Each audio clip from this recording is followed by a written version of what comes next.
Hi, hello, welcome to Lavi's Shares. Learn with Lavi Art Tutorials. இன்றைக்கி நம்ம வந்து birds அந்த இது பார்க்க போகிறோம். ஸோ அதை எப்படி ஸ்கெட்ச் பண்ணுறதுன்றது. ஸோ பேர்ட்ஸ் இதுலேயே பார்த்திங்கன்னா இன்றைக்கி வந்து நம்ம வந்து கோழி எப்படி வரைகிறதுன்றதை பார்க்க போகிறோம். நான் ஃபஸ்ட்டில் அப்படியே வீக்லேருந்து ஸ்டார்ட் பண்ணிவிட்டு அப்படியே இது பண்ணுறேன்.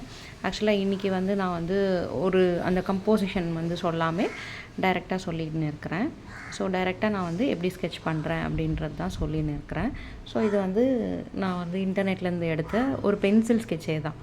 பென்சில் ஸ்கெட்சாக தான் வரைஞ்சிருந்தாங்க. அதை அப்படியே நான் எடுத்து ஒர்க் பண்ணேன்.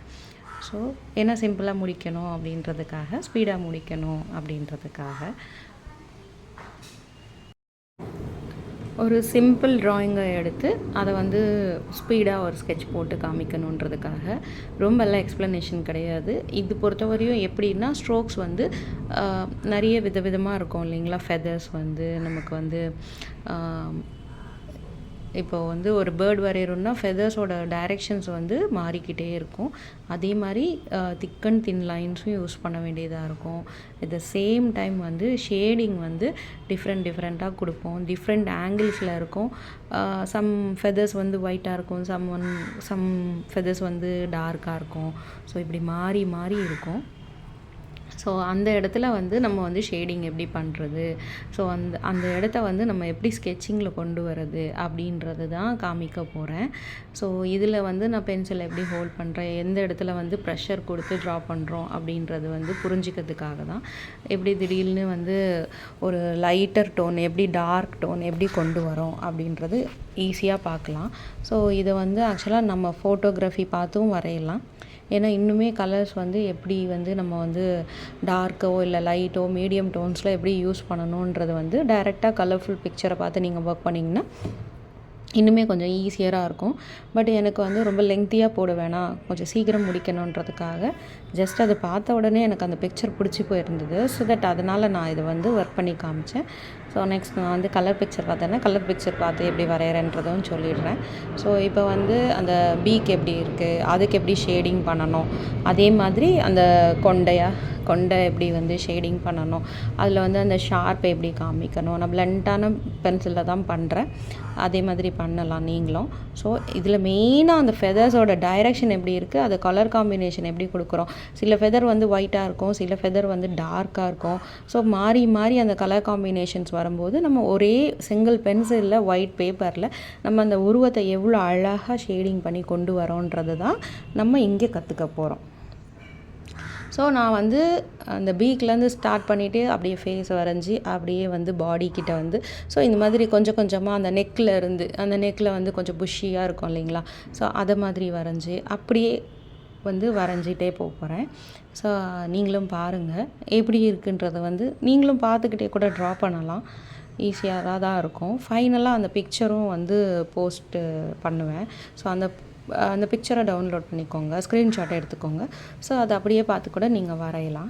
ஏன்னா இது வந்து உங்களுக்கு வந்து சப்போஸ் வந்து இதை வந்து அந்த ஷேப் எப்படி கரெக்டாக வருது அப்படின்றத நீங்கள் யோசிச்சிங்கன்னா அடுத்தடுத்து வர வீடியோஸில் வந்து கம்போசிஷன் சொல்லுவேன்.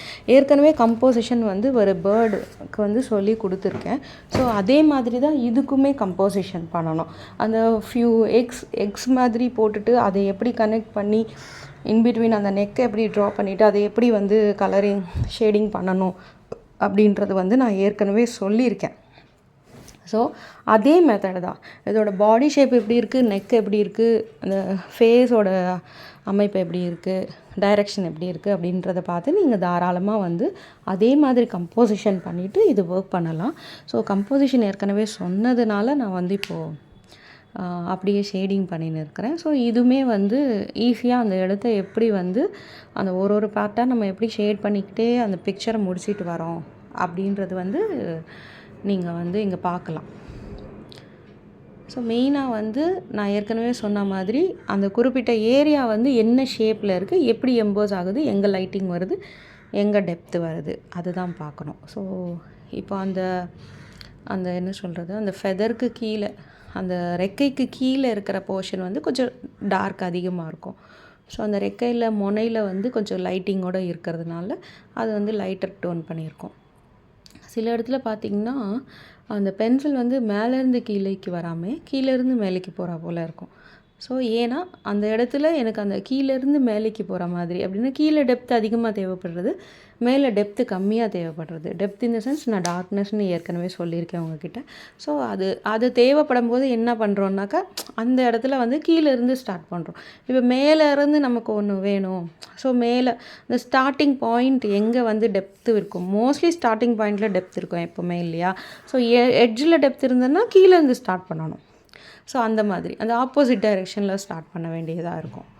ஸோ இப்போ வந்து கொஞ்சம் கொஞ்சமாக அந்த பாடி, ஸோ நான் வந்து இந்த இடத்துல வந்து ஒரு லைட்டர் டோன் வரும் அப்படின்னு நம்ம பிக்சர் பார்க்கும்போது நமக்கு ஒரு ஐடென்டிஃபிகேஷன் இருக்கும் இல்லைங்களா? ஸோ அதுக்கேற்ற மாதிரி கொஞ்சம் கொஞ்சமாக வந்து அது கன்ஸ்ட்ரக்ஷன் பண்ணிக்கிட்டு அப்படியே ட்ரா பண்ணுறது.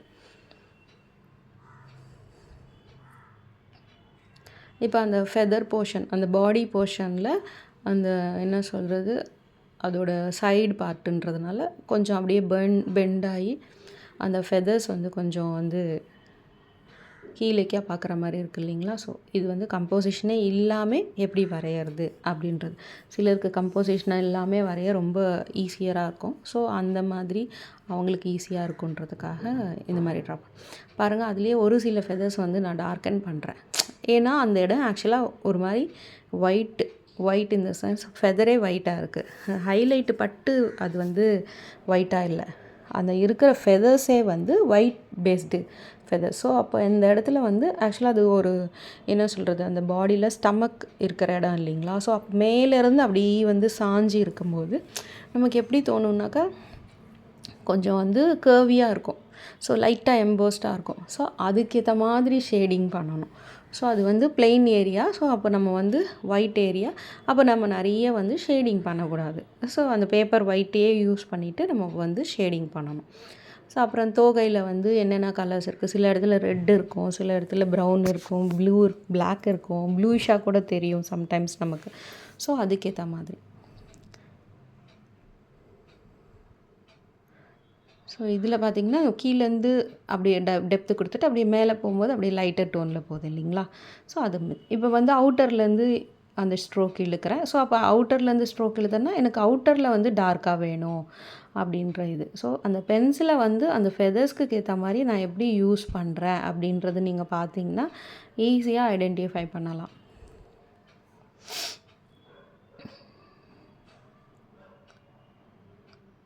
ஸோ சிங்கிள் ஃபெதராக தான் வரைகிறேன். பட் வந்து ஒரு ஃபெதர் பெருசாக, ஒரு ஃபெதர் குட்டியாக, அப்படி அந்த அந்த ஹென்னுக்கு ஏற்ற மாதிரி நம்ம கம்போசிஷன் பண்ணிக்கிட்டே வரணும். ஏன்னா இது வந்து ஸ்ட்ரைட்டாக நம்ம வந்து வரைஞ்சிக்கிட்டே அப்படியே வந்து ஷேடிங் பண்ணுறதுனால ஸோ பியூட்டிஃபுல்லாக வரணும் அப்படின்னு நம்ம நினைக்கிறதுனால கொஞ்சம் கொஞ்சமாக வந்து ஒர்க் பண்ணும்போது அந்த இடம் எப்படி இப்போ பார்த்தீங்களா, அந்த இடத்துல வந்து அந்த ஸ்டமக் கிட்ட வந்து அந்த ஒயிட்டர் டோன் இருக்கிறதுனால நான் என்ன பண்ணியிருக்கேன்னா, ஸோ அந்த இடத்துல வந்து அவுட்டரில் ஷேடிங் பண்ணின்னு இருக்கிறேன், இன்னரில் ஷேடிங் பண்ணாமல். ஸோ ஆப்ஜெக்டில் தானே நம்ம ஆப்ஜெக்ட்டு தானே வரைகிறோம். அந்த சப்ஜெக்டை வரையும் போது அந்த சப்ஜெக்ட் இல்லாமல் அவுட்டர்லேயும் ஏன் ஷேடிங் பண்ணுறோம், ஏன் வந்து ஒரு டெப்த்து கொடுக்குறோம், ஒரு மீடியம் டோனாவது கொடுக்குறோன்னா இது நல்ல ப்ரொஜெக்டடாக தெரியறதுக்காக.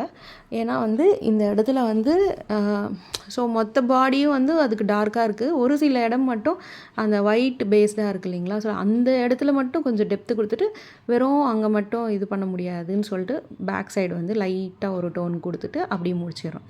அதே மாதிரி இந்த குட்டி குட்டி நெயில்ஸ் பண்ணும்போது பார்த்து பண்ணுங்க. பிகாஸ் உங்கள் பென்சில் உங்களுக்கு எப்படி இருக்குது, எந்த இடத்துல ஷார்ப்பாக இருக்குன்றது நம்மளுக்கு தான் தெரியும். ஸோ நீங்கள் பென்சில் அப்பப்போ ரொட்டேட் பண்ணணும். நீங்கள் கவனிச்சிங்கன்னா நான் ரொட்டேட் பண்ணிக்கிட்டே தான் இருப்பேன். இப்போ இப்படி எடுக்கும்போதெல்லாம் ரொட்டேட் பண்ணிகிட்டே தான் இருப்பேன். ஸோ எனக்கு எங்கே வந்து அது ஷார்ப்பாக இருக்கும் நம்ம வரையும் போது நமக்கு தெரியும். ஸோ இந்த இடத்துல தான் ஷார்ப்பாக இருக்குன்றதை நம்மளால் ஐடென்டிஃபை பண்ண முடியும். ஸோ அப்போ அந்தளவுக்கு நம்ம ஐடென்டிஃபை பண்ணணுன்னா அந்தளவுக்கு பென்சிலை வந்து நம்ம புரிஞ்சிக்கணும். ஸோ புரிஞ்சிக்கணுன்னா கண்டிப்பாக வந்து ஈஸியாக வந்து ஒரே பென்சிலில் எந்த டூல்ஸும் இல்லாமல் எரேசர் தேவைப்படாமல் அழகாக வரைஞ்சிடலாம். ஸோ இந்த ஷேடிங் எப்படி பண்ணுறோம், அது லைட்டாக நிழல் இதுக்குன மாதிரி ஸோ இது பண்ணிடுறோம். ஸோ நீங்களும் நல்லா ப்ராக்டிஸ் பண்ணுங்கள். ஏதாவது டவுட் இருந்தால் கமெண்ட் செக்ஷனில் சொல்லுங்கள். ஷேர் பண்ணுங்கள், சப்ஸ்கிரைப் பண்ணுங்கள், லைக் பண்ணுங்கள். தேங்க்ஸ் ஃபார் வாட்சிங். தேங்க்யூ. பாய்.